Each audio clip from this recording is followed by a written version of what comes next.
The people of Florida expect a 60-day session.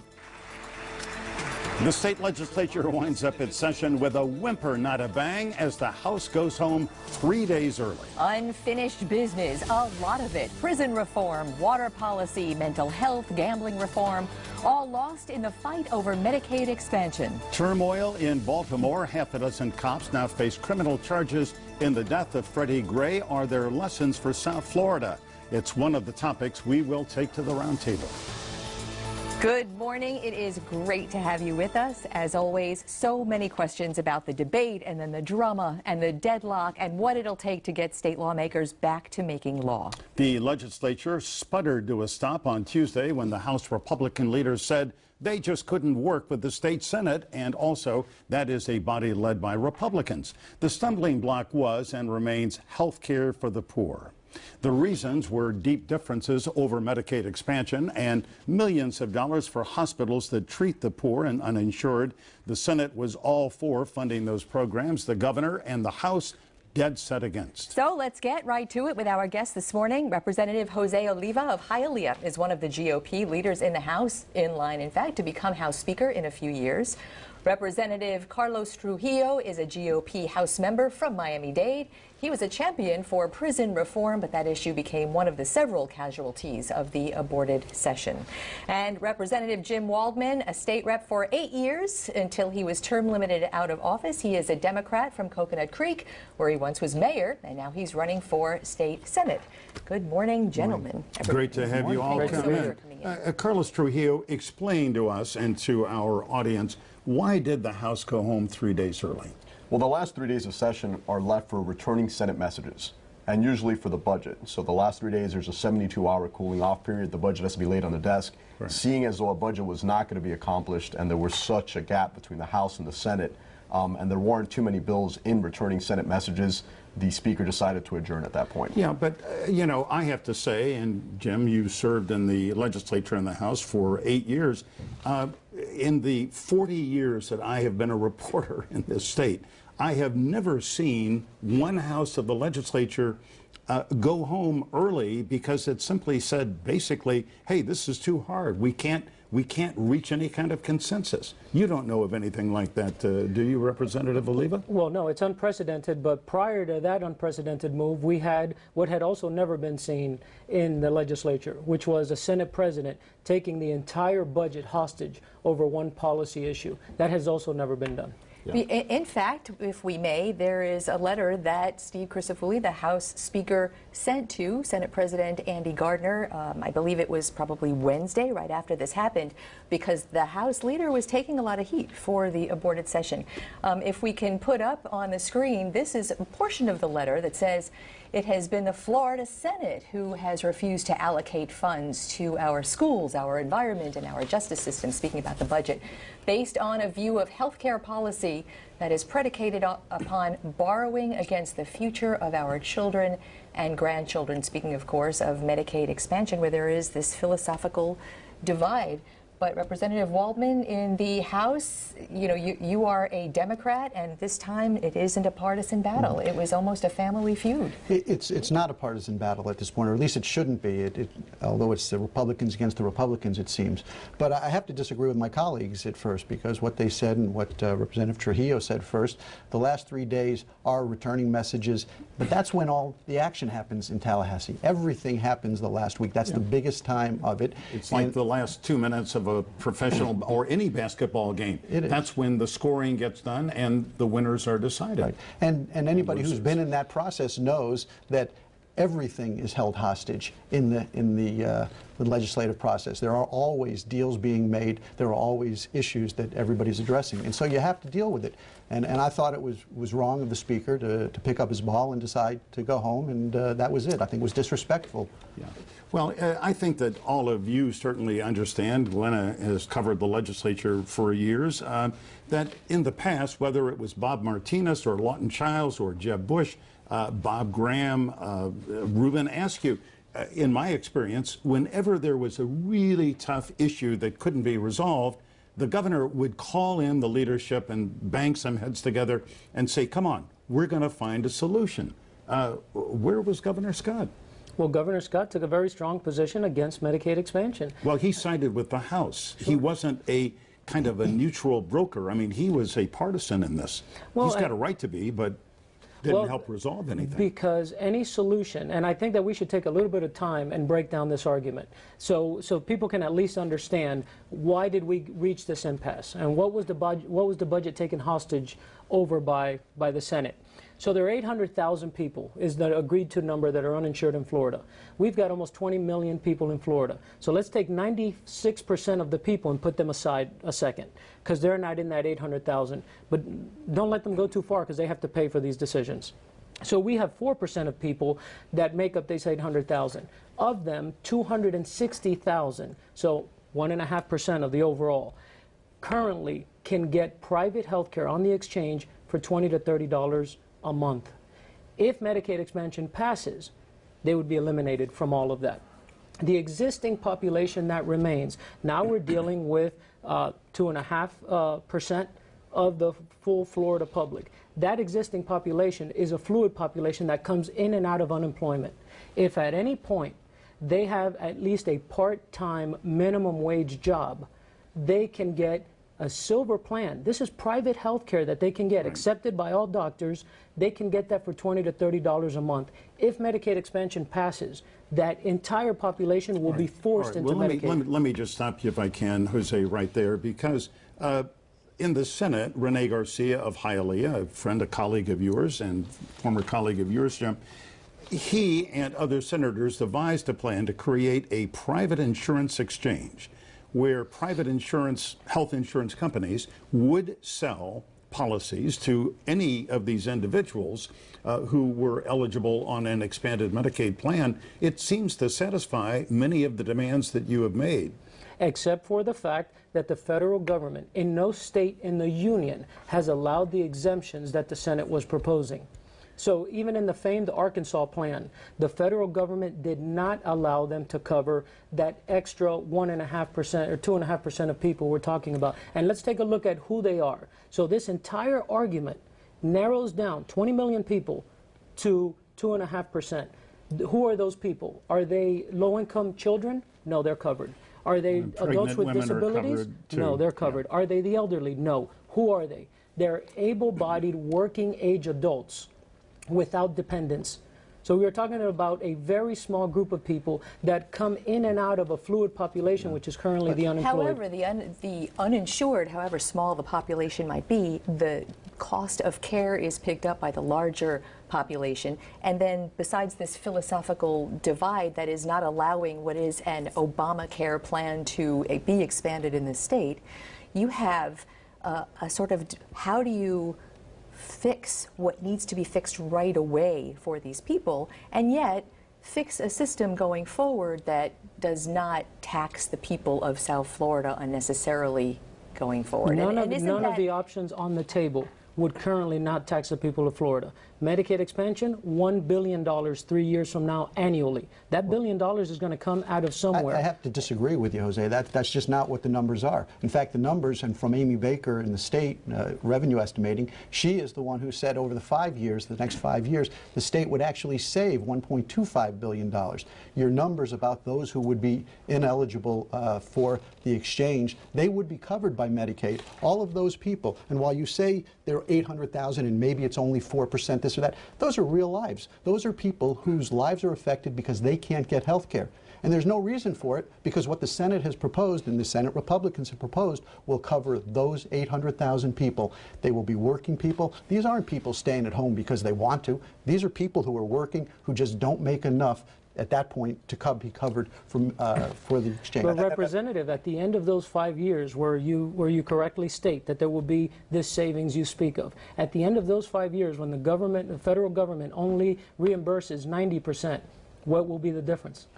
This is a sustaining project is what will happen. The difference will be $1 billion to the people of Florida. Show, I have to disagree with you, why don't we talk about the real issue? The real issue is, cost. See, we continue to talk about the unsustainable reimbursements, and we continue to tax the people of Florida. Cost at hospitals are the real problem. All right, well, that's, and we'll get into hospital cost, and I know the governor and you want to dial back the medical hospital industrial complex, and maybe that's not a bad idea, but Carlos Trujillo, the fact of the matter is, no bills were passed.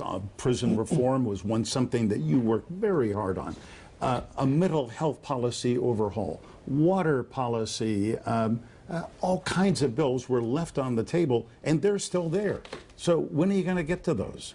We'll be back in June for a special session, and committee weeks will start again in August. But I think it's important to discuss that point again. Why were those bills delayed to the last minute? Why weren't allocations made for the budget to the last possible minute? Isn't Jim Waldman's point the right one? A lot of the major bills, you know, in the last 3-4 days of the legislature, they're always the last ones to be taken up. So one of them was my prison reform bill. Yeah. We worked extensively hard on finding and good I policy. salute you on that. You did some excellent work. Your hearings, your committee hearings got some testimony that was really extraordinary. And we had the bill on a complete compromise. The Senate sponsor was on the floor of the Florida House as we passed the bill. And we all agreed, we all hugged, we all celebrated. It gets to the Senate. And because the Senate president can't expand Medicaid, a policy, he decides not to pass a policy that we had an agreement in place. Let's hold it right there. We can pick up where we left off when we come right back. Quick break.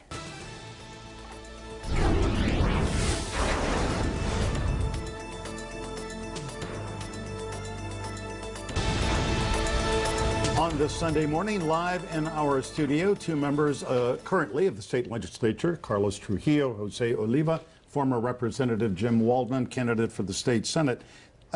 Let's go back to what happens now with medical insurance for 800,000 or more people. I mean, we had a couple of weeks ago the Miami Herald reporter Dan Chang, who wrote an extraordinary series about the fact, as you said, Jim Waldman, that these are, for the most part, working people. You say that they are employable but not working. But in fact, that Senate plan would require that they pay $5 to $25 a month and either work or show that they're trying to find work. I mean, it seems to me the Senate plan satisfies a lot of the things that you find wrong with Medicaid expansion.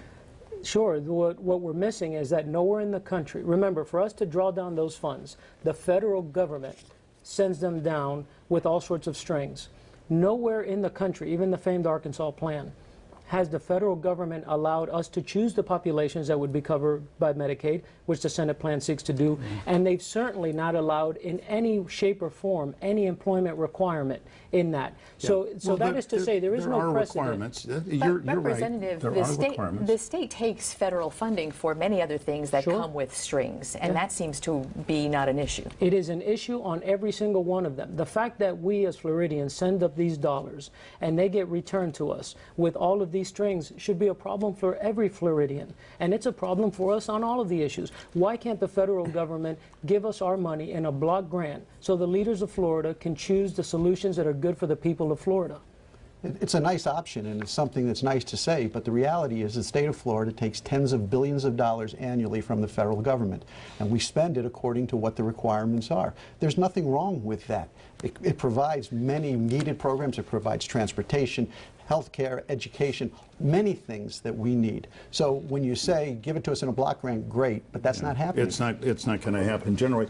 Carlos Trujillo, Governor Scott was very clear he wanted $673 million in tax cuts. I mean, kind of not big stuff, manufacturing equipment, sales taxes, and other no taxes on textbooks for college students.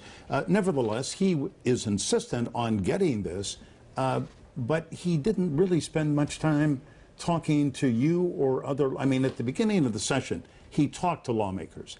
When the session began, you know, the Miami Herald has an editorial this morning. The headline is "Missing in Action." Where is the governor in all this? I think the governor was waiting for the federal government to respond. I think one thing that hasn't been commented on is the federal government said LIP and Medicaid expansion are coupled.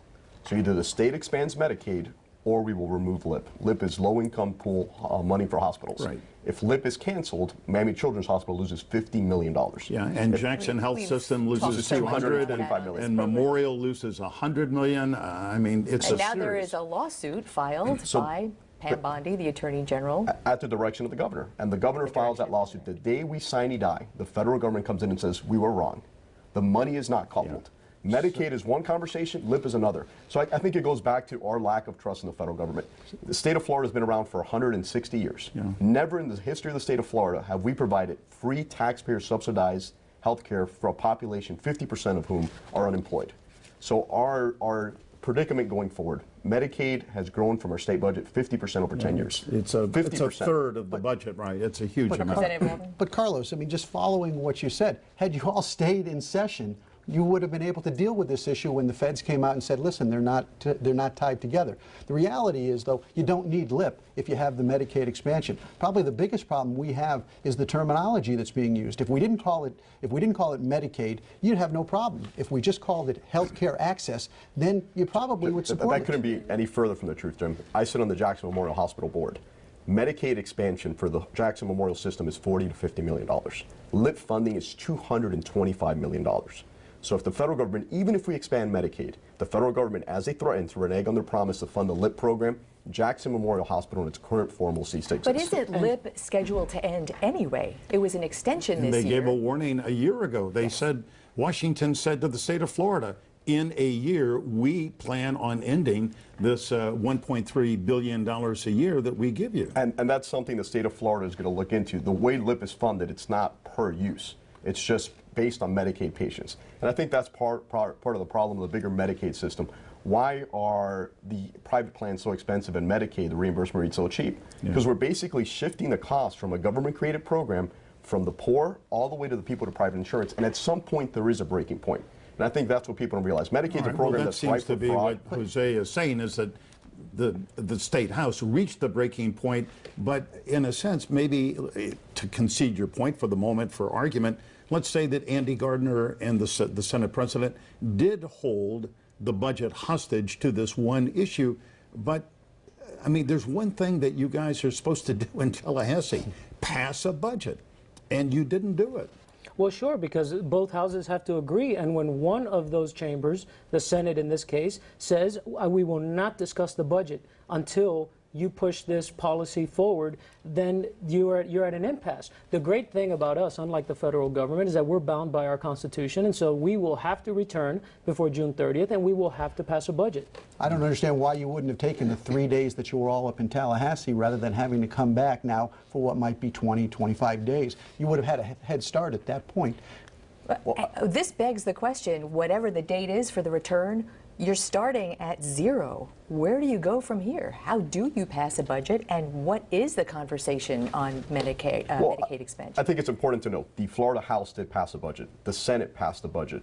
The budgets have to be $4 conferenced. billion apart. They have to be conferenced. The majority of that budget, $2.2 billion, is the SLIP funding that now the federal government said they will release in some form. Point being, you're going back at the same place you left, and there has been no movement, and there doesn't, from the outside in, look like there is any movement being made. I think the biggest movement's been on the LIP funding coming through in some form or another. I think that was the biggest wild card in the room. The state of Florida, through Republican leadership, has saved almost $4 billion in cash. So even if the LIP program and even if some of the other shortcomings in the budget, we still have the funds to fund them. And I think one thing that's important to note, the Florida House passed alternatives to Medicaid expansion. We will not subsidize you if you decide to stay home to play PlayStation and eat Taco Bell. But if you are a hardworking poor person, we will go out of our way to give you insurance. That has not been approved by the federal government. You look at the state of Florida, also another plan passed by the House.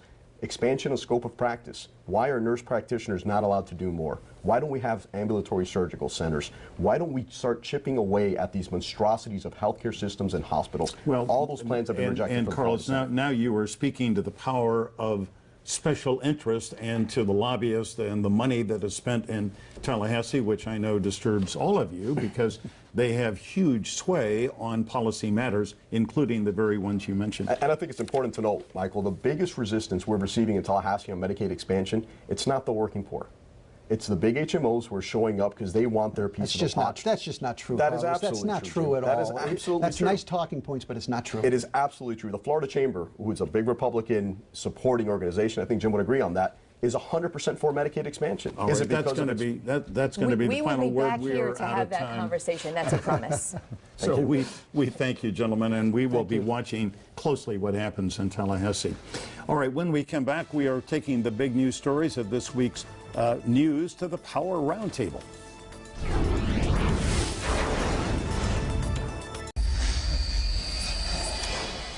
This week started with anger and violence in Baltimore and ended with arrests of half a dozen Baltimore police officers for the death of Freddie Gray. And that is where we are going to start with our roundtable on this Sunday morning. We are glad to welcome back Marilee Cancio, Miami attorney and an activist in the state Republican Party.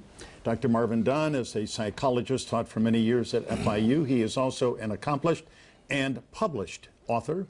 Dr. Sean Foreman, professor of political scientist at Barry University. To all of you, good morning. Good morning. Good morning. Ready? Great to have you come in. All right. Marvin Dunn, let's begin here with the Baltimore discussion. So much to talk about. But in New York, there was a video that showed police handling Eric Garner in a way that resulted in his death on Staten Island. The case went to a grand jury. The jury did not bring back indictments. Here in Baltimore, within the space of 2.5 weeks, we saw a video of Freddie Gray getting manhandled by the police, dying, and within 2.5 weeks, the city prosecutor has gone to a grand jury, brought back charges against 6 police officers. What's the difference here?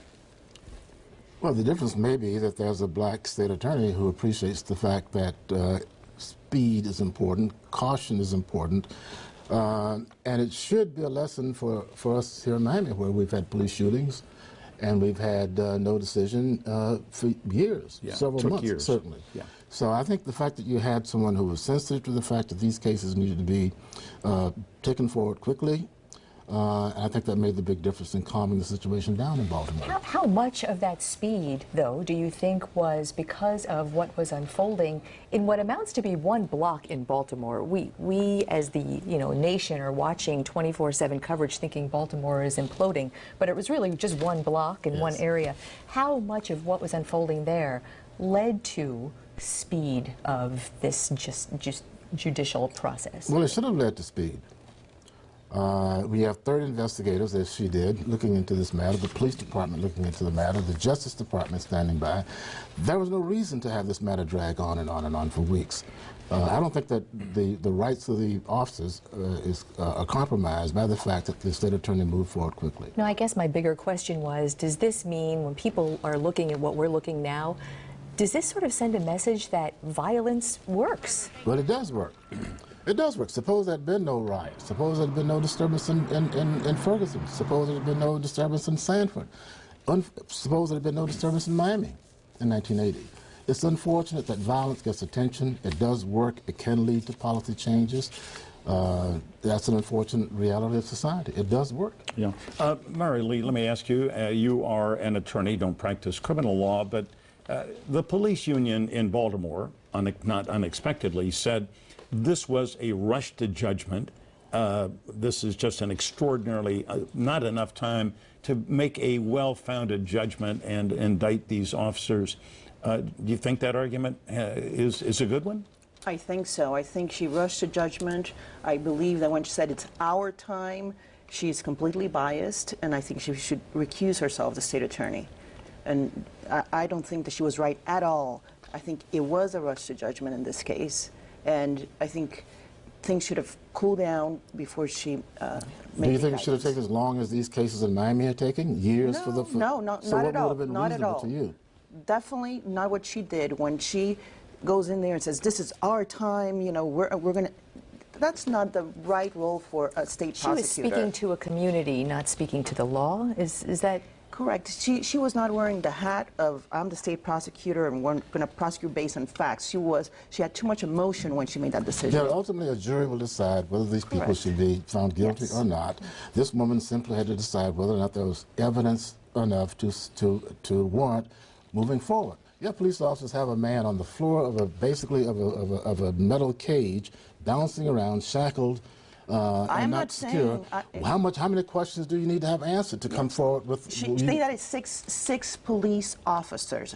I believe that there's room to have body cameras. I think in the 80s, if we had body cameras, maybe we would not have had the riots. I think that our mayor, Carlos Jimenez, wants to implement body cameras by the end of the year. I think that would be. We would have had the riots in 1980. The riots in 1980 didn't happen because of anything other than the justice system failed to find these people guilty. It wasn't that there were body cameras Marvin, on can I site. jump in just for people who may have moved here in the last couple of years?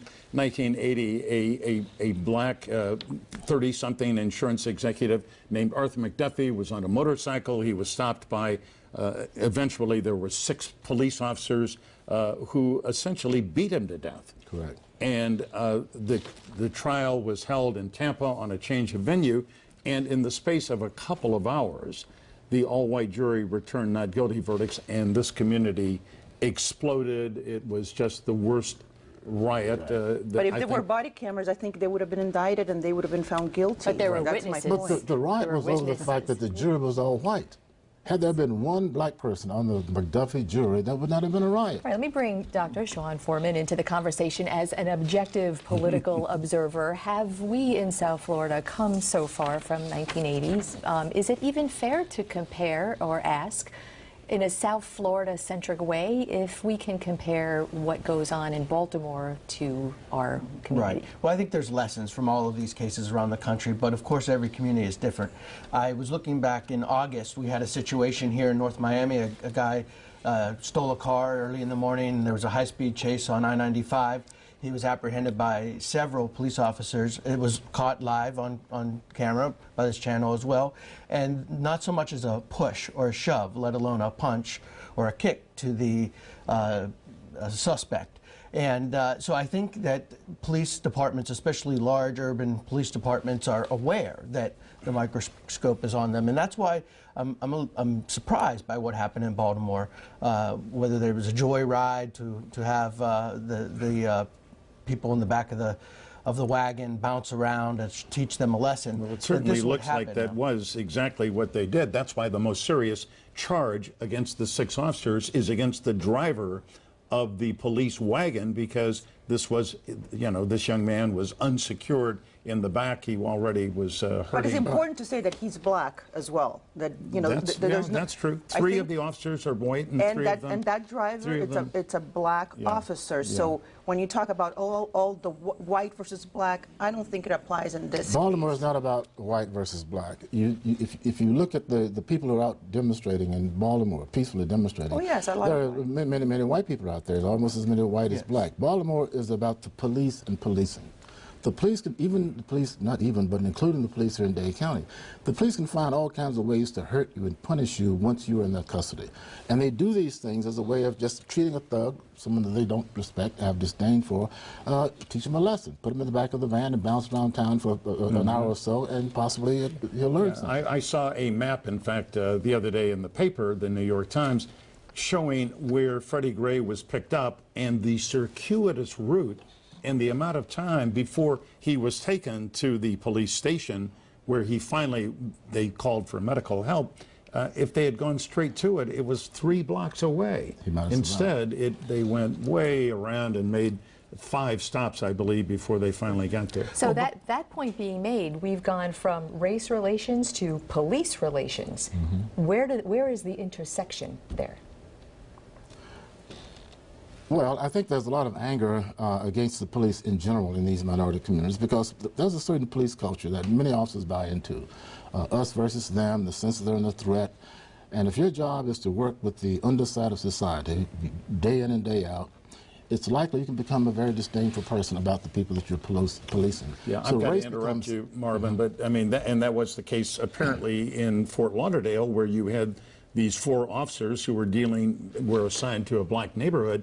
They were Anglos and one Hispanic, and they were exchanging racist texts. It was really very offensive, but they were fired, and that's a good thing.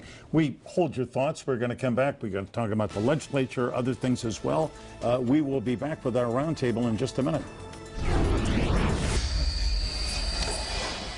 Welcome back. We are with our Roundtable Live in our studio this morning. And Sean Foreman, you said earlier there are lessons to be learned and from what happened in Baltimore for us here in South Florida. I happen to agree with you. And I did see a column this week in the New York Times by Nicholas Kristof. And I want to put this quote up on the screen so people at home can see his take on it. He said, "We focus television cameras on the drama of a burning CVS store, but ignore the systemic catastrophe of broken schools, joblessness, fatherless kids, heroin, oppressive policing, and maybe the worst kind of poverty of all, hopelessness." Marvin, that seems to, I think, echo in our community as well and across the country. It certainly does. Even with a black president, we've not been able to, as a nation, solve the problem of the desperately poor minorities in our midst. Until we find out the best way to restructure these families that are so broken, young men growing up with no sense of moral restraint when it comes to acting on anger and frustration, those are the kinds of systemic problems that we have yet to address. Yeah, no, I would say that the worst thing that could come out of the situation in Baltimore is nothing. Those 6 police officers are going to have a trial. Whether they're found guilty or not guilty is a separate issue. Yeah. But we need to deal with these root causes. The lack of economic opportunity, the broken families, the drugs, the lack of educational opportunities. This is the problem. Yeah. And some people are calling for a new Kerner Commission like we had in the late 1960s to look at what is causing all of this, which found out it's a lack of economic opportunity. I think we're going to find the same thing again. We haven't addressed the issues. Read you something. There was a description I read about Baltimore as we watch, again, what is a very small area in Baltimore making big news.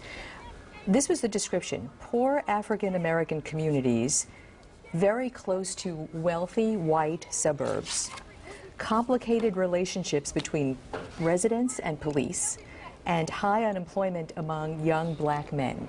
That was the description of Baltimore. That, Marvin Dunn, does that not sound like South Florida to you? After the 1980 riot, I wrote a book, co-authored with Bruce Porter, on the Miami riots. We came up with the very same things that we will be talking about in Baltimore: lack of jobs, lack of hope, a sense of hope, broken families. All of that we indicated years ago. And we're now still facing those same kinds of systemic issues. Yeah.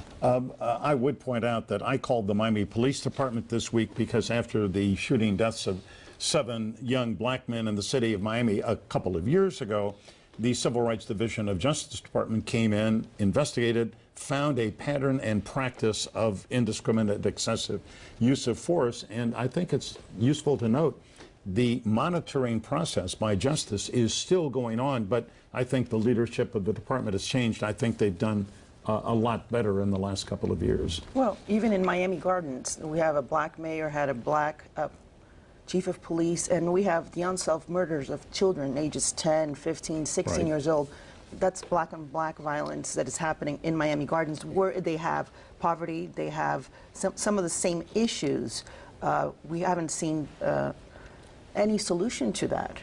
Right. And it's a good involved mayor in Miami Gardens, and we face very high crime in that area and a lot of deaths of young people. You know, I wouldn't want to speak for anyone else, but we have spoken to Mayor Oliver Gilbert from Miami Gardens, and one of his biggest complaints is media coverage of what goes on in his city, and that it is focused on things like that and not any of the good things that go on. And it's interesting that you bring that up because, again, we always frame this argument when something like this happens as a black-white racial issue, when I think increasingly the evidence is it's an economic issue, and the question becomes, how do you fix the root cause of a system that disenfranchises people from the economy? And we are looking, I should say, at the video of the police shooting. That was a dash cam video, police video, of Laval Hall, who a number of weeks ago was having a psychotic episode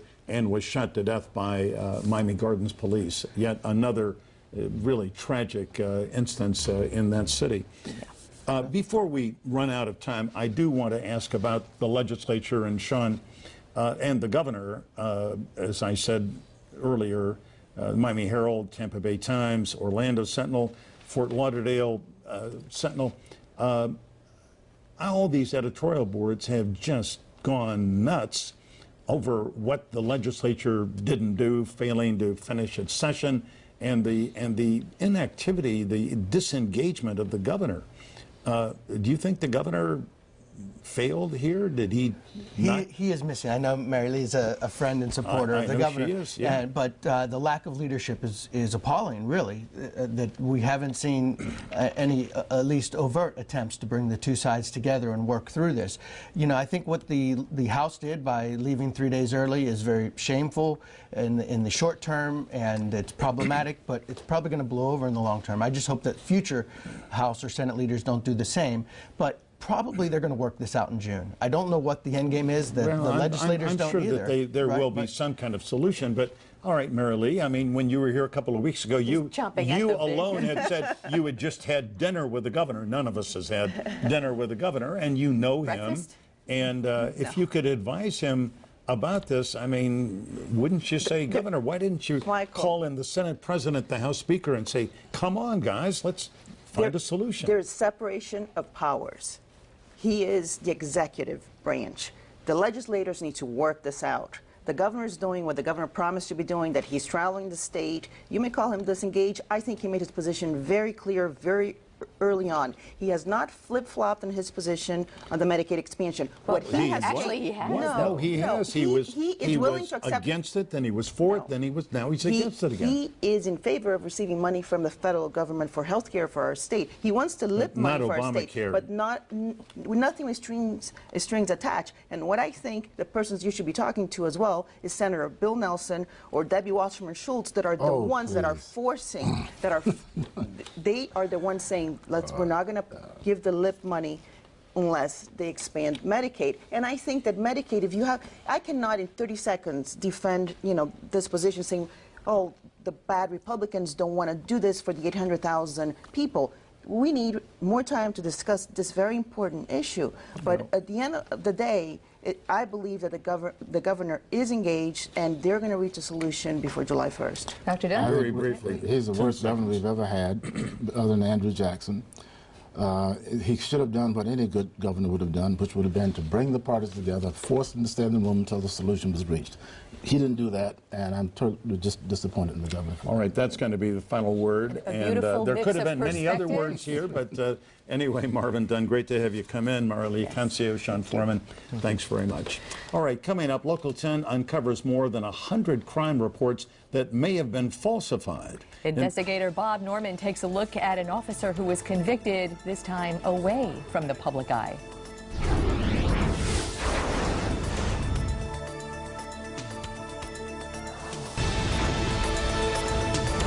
Local 10 News first reported earlier this week on a police scandal involving numerous cops who allegedly falsified at least 130 crime reports in exchange for bribes. Now, Local 10 investigator Bob Norman, who broke the story, has learned of a Miami police officer who was secretly convicted of fraud in the case in September. Did that officer get off easy? You decide. Here's Bob's report. How much money did you make? Miami-Dade police officer Rafael Duran was the first cop named publicly by the feds for allegedly writing false police reports in exchange for bribes from so-called credit doctor Vanessa Perez. Rafael, did you sell out your badge? But it turns out Duran wasn't the first lawman to be charged in the case. A 15-year veteran Miami police officer named Lazaro Fernandez quietly pleaded guilty to fraud in September outside the public eye, after admitting he falsified 4 police reports for Perez, whom the feds allege paid bribes to numerous police officers in exchange for false reports claiming her customers had been the victim of identity theft, tricking credit ratings companies like Equifax into wiping their credit records clean. Fernandez said in federal court records he took no payment for falsifying those reports. He said he did it just to help a friend. I was wrong. I was stupid. I committed a crime, Fernandez wrote to the judge. I have brought shame and disgrace upon myself, my wife, and my kids. No one answered the door at his Miami home, but Fernandez, who faced up to 20 years in prison, is a free man despite admitting his fraud, sentenced to just 2 years probation and 100 hours community service. Do you have anything to say to the taxpayers? Officer Duran faces up to 10 years in prison for his alleged role. He's pleaded not guilty. Now, we do know there are more police officers involved in this case, and we'll let you know if and when any more are charged. In Miami, I'm Bob Norman, Local 10 News. And a footnote to that, Fernandez resigned from the Miami Police Department during that investigation prior to the conviction, and federal court records indicate that he was indeed allowed to keep his pension. All right, still to come, my personal perspective on the disappointing disappearing act in Tallahassee. When the going got tough, they gave up and went home.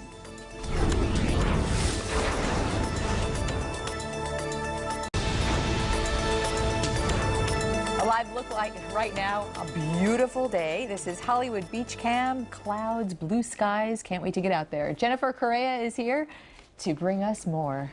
Good afternoon, Glenna, Michael, and good afternoon. South Florida is beautiful out there, as you can see, but it is also breezy. Winds continue out of the east-northeast, up to 18-mile-per-hour winds in Fort Lauderdale, 20 miles per hour in Key West, and it could get gusty at times. Now, the winds will stay up. I do have to mention this because there's a chance for subtropical formation in the next 5 days, 30%. This will most likely happen around Thursday, Friday, but because of that, over the Bahamas, seeing that moisture rise, we will get higher chances for rain starting tomorrow afternoon and through the rest of the week. Michael? Jennifer, thanks. All right, before we leave you this morning, a personal perspective about our state legislature. There are a lot of good women and men who serve in it, but this week they let us down. Specifically, the leaders of the Florida House let us down. When the going got tough, they bailed. They called it quits 3.5 days early before the session was supposed to end. This is utterly irresponsible, indefensible, and unacceptable. Sure, we understand how frustrating it can be to get into an argument with the other side, your spouse, a friend, a work colleague, and they just won't give an inch. In this case, the Florida Senate, all 40 senators, Republicans and Democrats, stood firm in support of expanding Medicaid and of setting aside more than $1 billion for the low-income pool, money for safety net hospitals. Well, House leaders pretty much look at Medicaid as the devil's spawn, an expansion of Obamacare, and yes, it's true, about 850,000 Floridians who don't have health insurance would have finally gotten at least basic coverage. The state Senate devised a very clever plan whereby the newly insured would get their policy through a private insurance exchange representing private health companies.